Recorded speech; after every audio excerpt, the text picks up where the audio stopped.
แกงหน่อไม้ท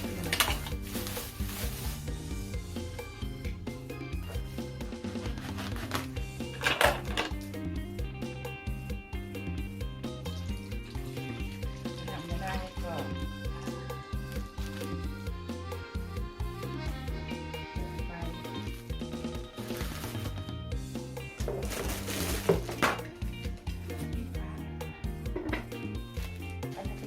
อันนี้ข้าวเบื้อง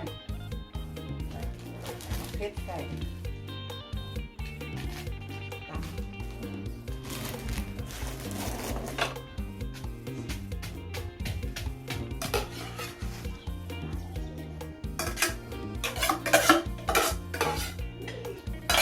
ไม่ไปต้มเนี่ยแล้วเด้อ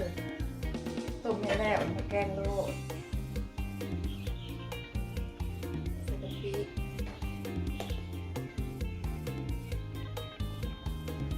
ใส่ลาย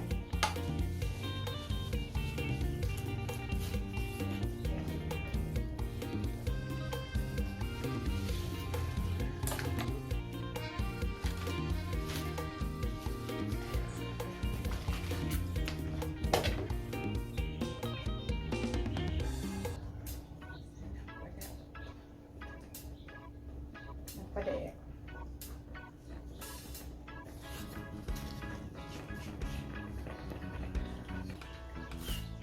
ใส่ข้าวเบื้อง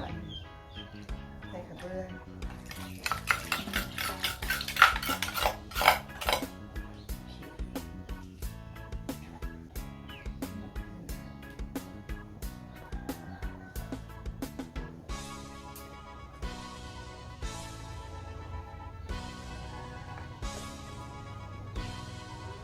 ให้หมักกระใส่ด้วยบุหมักกระใส่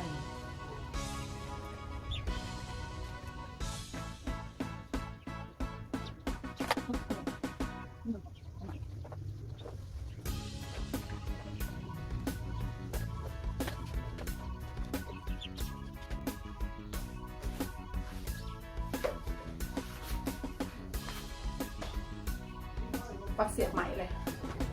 แกงอยู่ในไฟใหม่ซ้ายปักเสียบมาแกงใส่เตาถ่านเก็บเตาถ่านแกงใหม่หน้าตาอันนี้ผักขะแยงแม่เพิ่นมักก็เลยเอามาใส่เพิ่น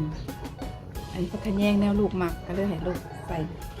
สองอย่างไปพร้อมกัน